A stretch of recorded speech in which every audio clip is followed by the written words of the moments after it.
Welcome to Big Blend Radio's Art Show, featuring Victoria Chick, a contemporary figurative artist and early 19th and 20th century print collector.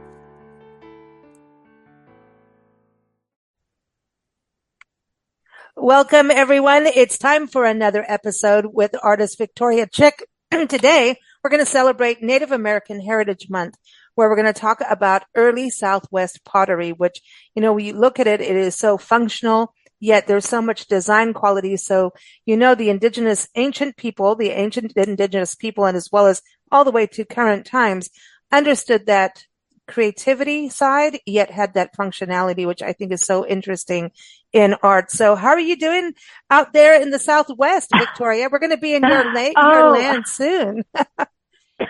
It's wonderful here in the Southwest. Gosh, this morning it was 37 degrees. The sun was shining.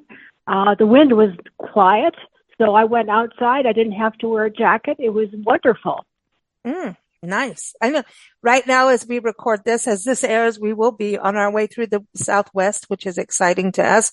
We're in Florida, and it is sunny and warm, and it's beautiful. So it's a beautiful day in the neighborhood. It's a good day to go exploring and see if you could find some, ancient pottery. I'm excited about this topic, especially because of where you are in Silver City, New Mexico. You have some of the most ancient pottery in your backyard, right? Out there. Well, we do. Area. And you have a museum for it. Mm-hmm. Yep. That wonderful museum at Western New Mexico University is it is a treasure trove, and they have recently redesigned the museum itself. It was closed for a year while they did the redesign. So they have done an amazing transformation how they display the pottery, and it's really, really educational, and besides being beautiful. So I urge everybody to go see that if they're in our area. That is really cool. And I think what's great about it too is it shows, the patterns on it are so amazing. That's what, like I talked about, the functionality and the creativity going hand in hand. I think there's also a lot of symbology going. Is that even a word, symbology? Well, it is now. If it's not, I can make my own word. Yeah, I mean, because there were symbols in the art. Yeah. Yeah. When we talk about pottery in the Southwest, there's kind of a general term that it's classified under Mogollon, which is not pronounced the way it's spelled, but it's Mogollon.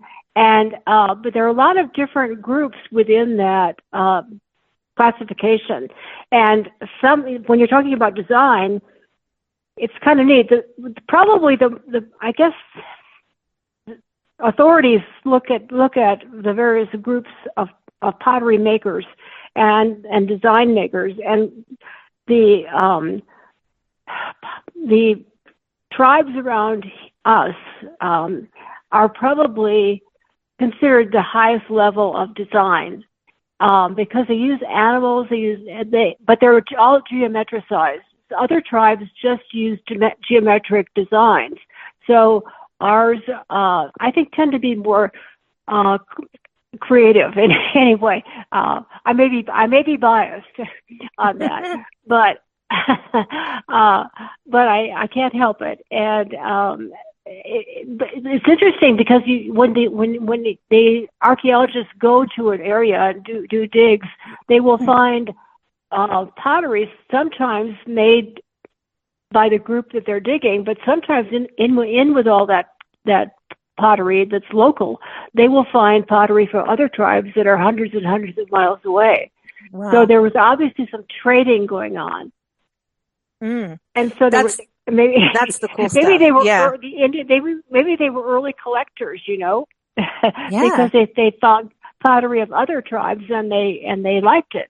So anyway, there's a big variety.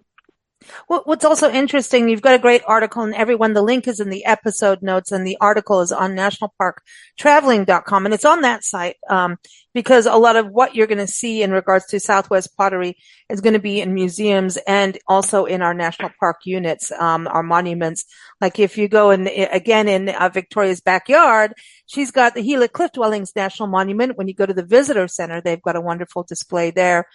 And so a lot of these parks have what you'll actually get to see. And on hikes, once in a blue moon, you'll find what they call a sherd. Anyway, right? Did I say that one right? I'm full of words today, Victoria.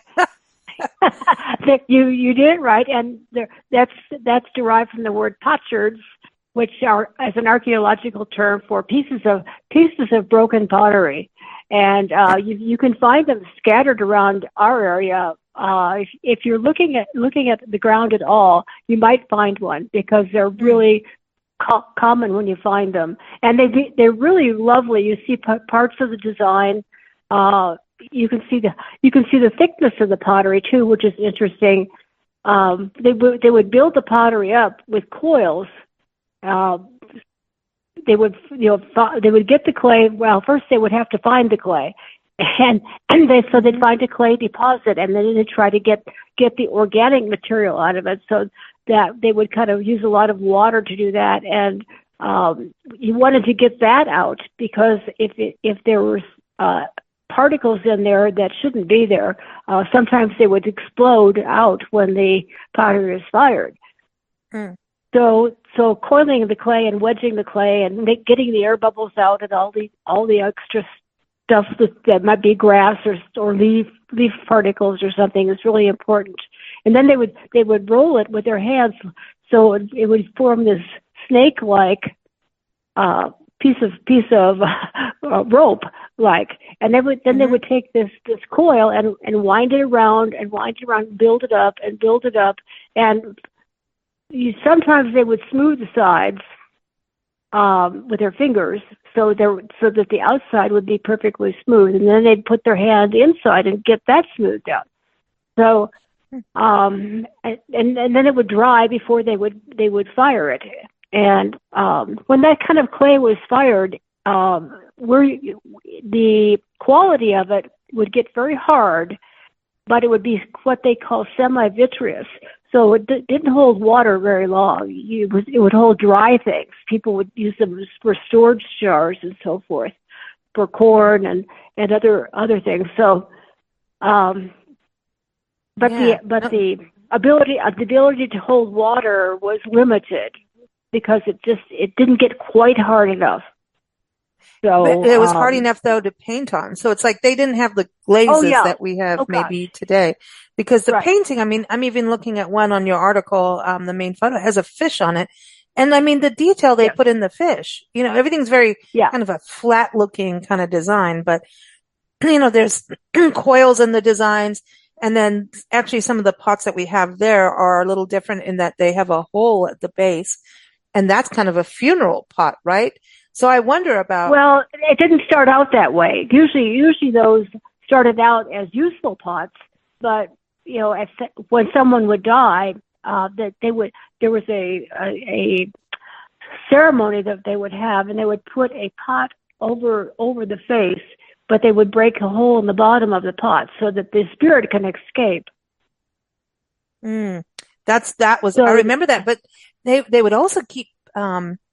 And when you go to that museum, right, which they have like a recreation, like a hut, they would keep the deceased loved one in their house for a while, like in that, I don't know if it's a hut, but their dwelling. Sometimes, they would.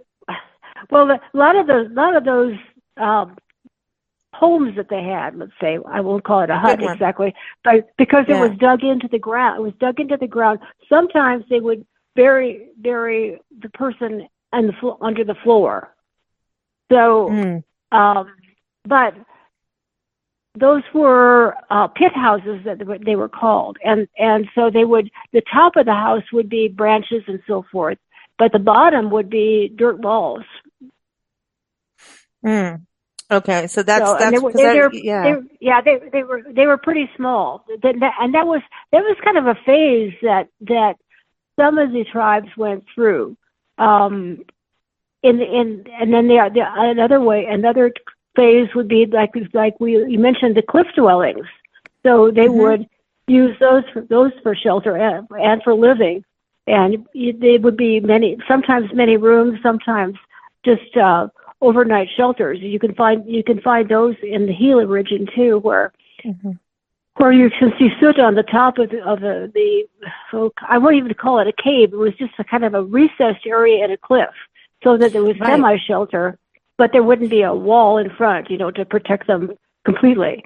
The cliff dwellings did protect them completely, because they found the caves, and then they put walls in the front, and doors and windows and so forth. So they did have quite a lot of protection, and they I think they stayed there like almost 200 years. Yeah, until and they did their farming on top. They did farming on the a cliff across from them, which is interesting because the water was in a creek down below, so they had to carry the water if there wasn't rain all the way to the top, and that was about a couple 100 feet, maybe 250 feet up to the top.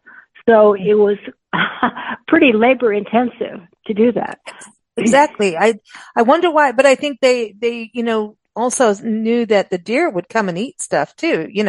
We all know how deer want to go eat our maize, right? Our roses, whatever we're doing. And so if they were growing it right by the water, you're going to, all the animals are going to eat it. And at the same time, that was a good way to have a hunting source right there. So I think they were kind of balancing it out, because they didn't want to kill all the deer and not be able to eat it, So going up though was interesting. And I wonder, growing it across, if they were able to look out and see how their crops were doing. So, the Gila cliff dwellings, what is so unique is that you actually get to go inside the cliff dwellings themselves in the Gila cliff dwellings, one of our first national monuments in the country. And it's also part of the Gila the Gila Wilderness Area and the Aldo Leopold Wilderness Area, which is, I believe, our very first wilderness area, national forest area too. So much history. Right. So hiking in the Gila National Forest and the wilderness areas, that is a good way to find the shirts.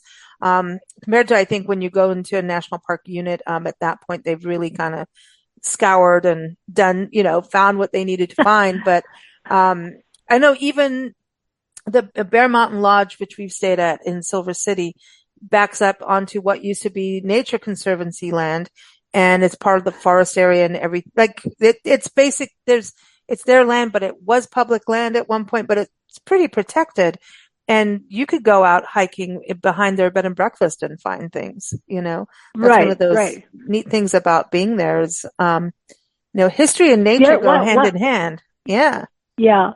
One of the other neat things about that particular lodge is that behind it is I guess you'd call it an exhibit, but you're in it.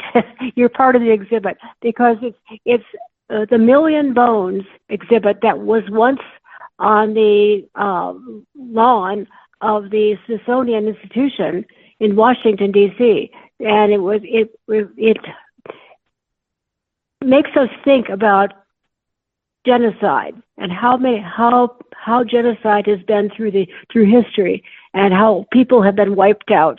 And so it's basically clay bones. So it was brought here by the Linda Brewer, who owns the Bear Mountain Lodge. And so it's really kind of neat. We've got this major I'll call it a sculpture of bones. And when I say 1 million, we're not kidding, because she's got it on this great amount of land, and you can hike up to it. Once it was here, even additional people in Silver City made extra bones to go with it. So it's part of our art collection here in Silver City. I mean, we are really happy to have it.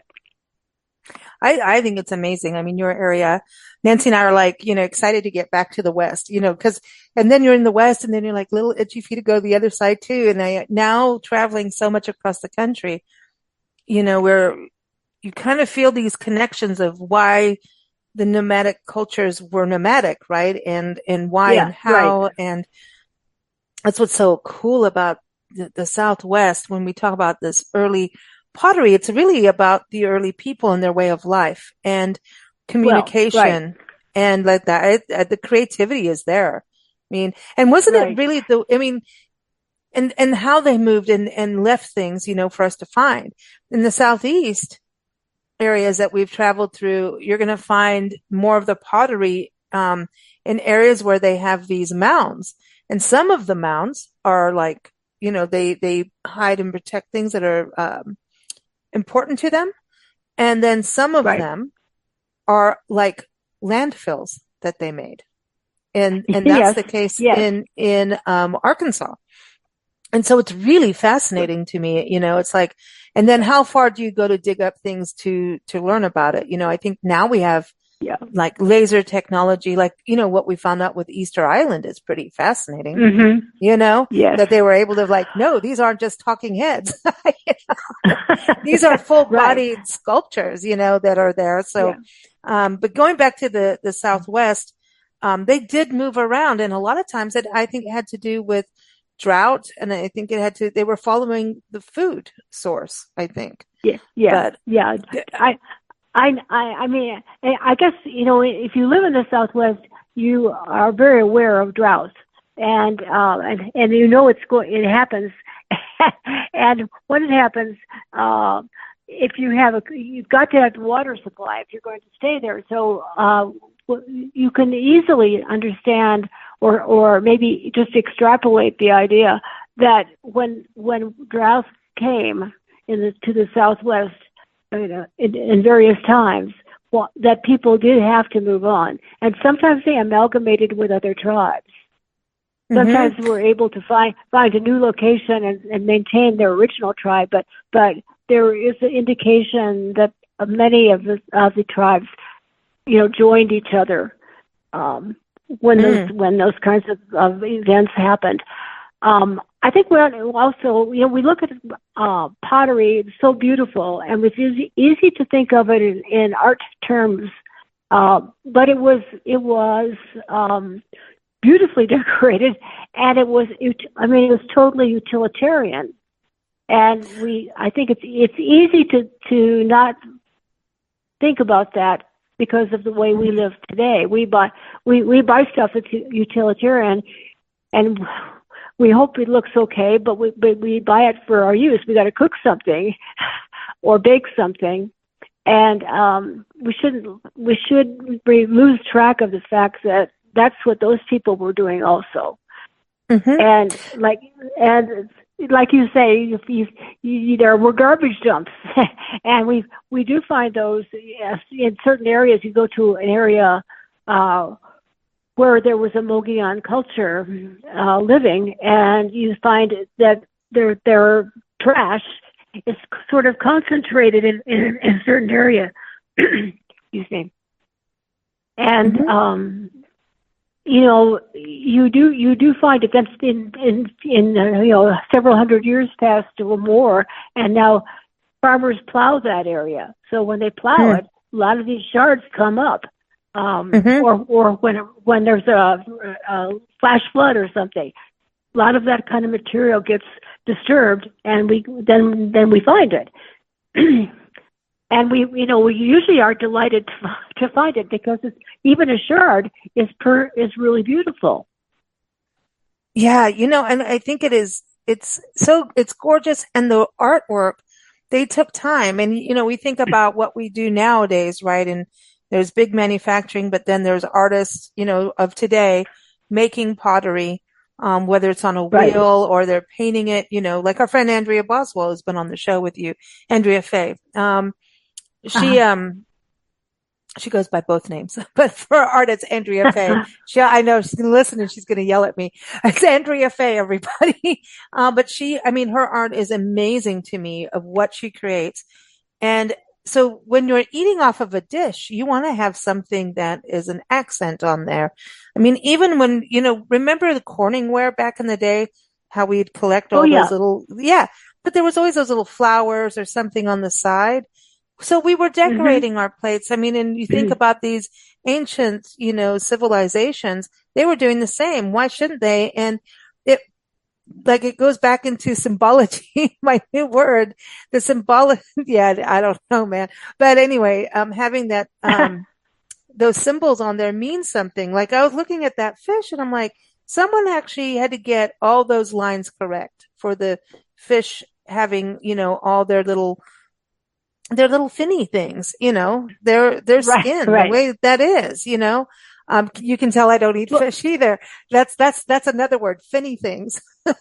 You know, well, there's the decorations. They put them on, but there's basically two ways, and they involved another color of clay that they would thin down with water.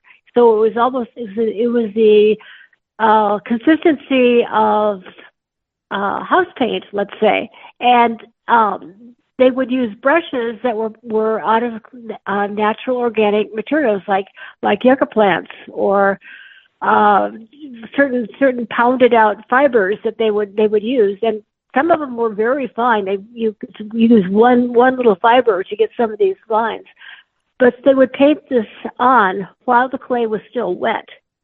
So they mm, would kind of the new color would bond onto the clay, the damp clay, and then they would dry that. But the other way was to cover the whole pot with slip, with a different color of slip, and then scratch out the design.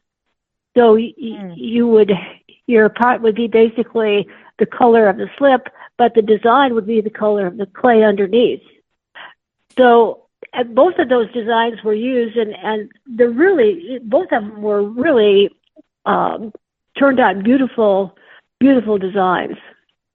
Yeah, I think that, and wasn't it women that were doing the early I would Southwestern say pottery?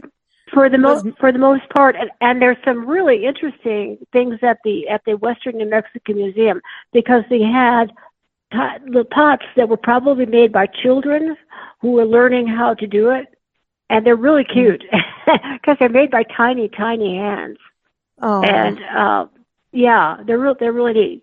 So I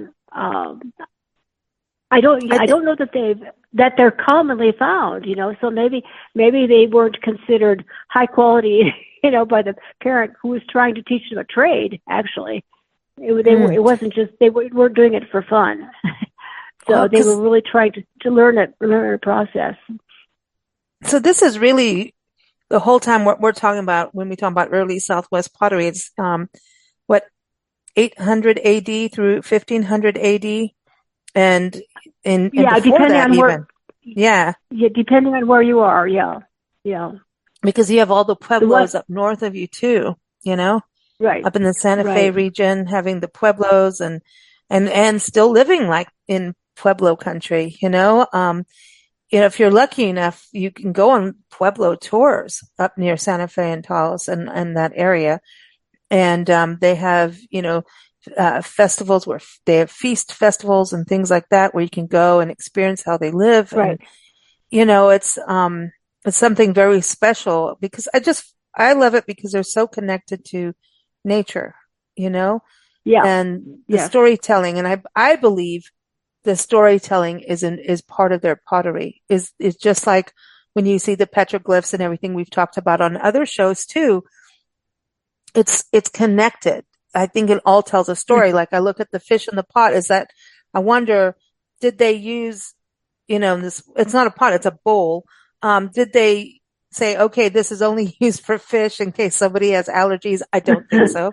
Um, or, No. or was this somebody that is the fisherman of the tribe, or the group or the family, and that's his bowl because he's the fishing person, or is this always used for fish? Or is it just, hey, this is our Right. design because we fish here because we've got the Gila River, you know? So I Yeah. wonder It's about so that. hard And to and I know. love Yeah. that. I love Yeah. that part of Yeah. of art is trying to figure it out. Yeah. Yeah. Right, because we're everybody that looks at it will interpret it according to their own experiences, and of course, some of those experiences we can't know, so we guess, and guessing is okay. And sometimes, if you're looking for things, location, design, the kind of activity, other work activity that they were involved in, you get. You can extrapolate. I mean, I guess extrapolation is the only thing you can do, because you can't really know. Nothing was written down. It's so, it's really interesting because when you look at the pottery and the clay and the dirt, like in the southeast, like up in North Carolina area, and like northwestern North Carolina kind of area, the dirt gets into this really red clay that we had in South Africa, and Kenya really had it. And it could be soupy when it rains, right? But then it gets like really super hard. And so it's different, and it's different than like when you see the red rocks in Colorado, and certain areas like Gallup has, the different sandstone colors. So, but it's a different kind of clay. And so everyone's making something from where they are. And when they're nomadic, I'm like, they're probably going, this isn't my soil. This isn't my type of clay. And they're going to have to learn how to do different kind of pots. So you can't even go like, especially with trading, like, oh, this is definitely them all the time. I mean, you can, but there's going to be a discrepancy in pottery over trading and learning the consistency and the heat, to make a pot, I think. Exactly. Yes.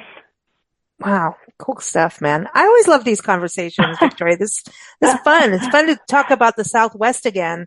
So everyone, the article again is up on nationalparktraveling.com. You can just type in early pottery of the Southwest. But the link is in the episode notes. And as always, keep up with Victoria at victoriachick.com. And we can't wait to be back in the Southwest. It's all different, isn't it? Well, we're looking forward to it. I know from what you've been through in the last few months, this is going to seem brand new to you to have a dry area.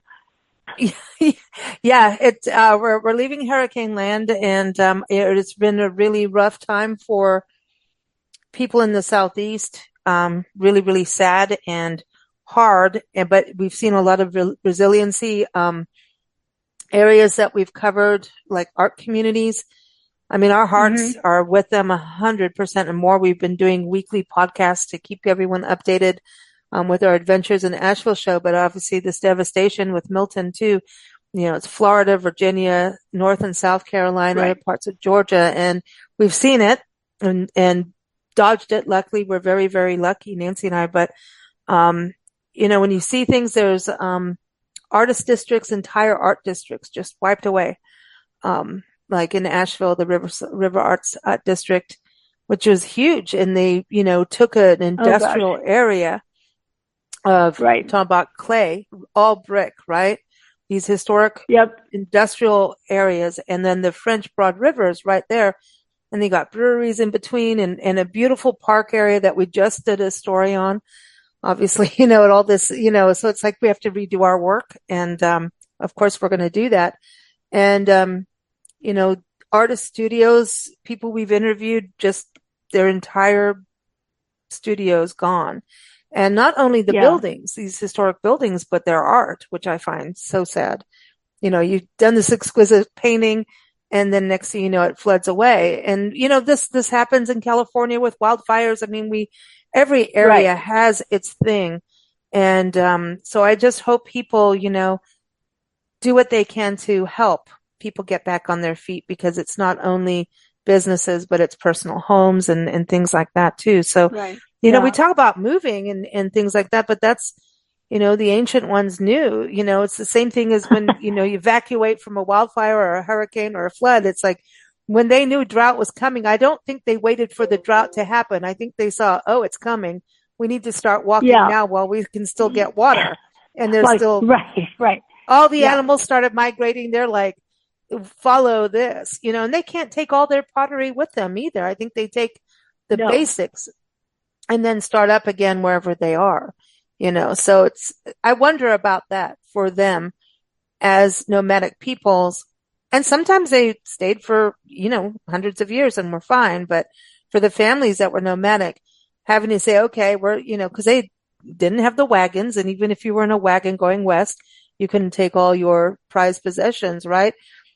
You make this beautiful pot and it might be your favorite pot, but you go, okay, I need to take this one. It's sturdier for food or something, Right. that they Right. had that. I wonder if they had those feelings of leaving things behind, or felt ceremonial about them. I wish I could go ask them, like what's that like being nomadic and having to not be able to take everything with you, even though they lived very, minimalist kind of lives. They didn't have what they didn't need. I don't think they carried all their dishes with them. So Right. Right. that had to be kind of No, they sad couldn't. for them. Oh, absolutely. Yeah. I mean, you see it happening around you today, and in the last few months, especially with the hurricanes. You understand, and the devastation is heartbreaking. And most people are living a life where they literally can't take a satchel of stuff on their back and go somewhere else. In modern society, it doesn't work, but it had to work back then for them. Yeah. So, It's fascinating. It is fascinating when we think about how history all kind right, of, we do have these connections, of having to still move right. on or not, and art is part of it. Art is a language, and it's a mystery Oh, too. It is. absolutely, It's a mysterious absolutely. language. It is. I love it. I love it. Well, thanks so much, Victoria. We'll hope to see you soon, and everyone stay tuned for next month. We'll find out what we're going to talk about next. There's always something new and fun to chat with Victoria about. Thanks so much, Victoria. Oh, good talking to you, Lisa. We'll see you next time. Thank you for listening to Big Blend Radio. You can view Victoria Chick's artwork at victoriachick.com. Keep up with us at bigblendradio.com.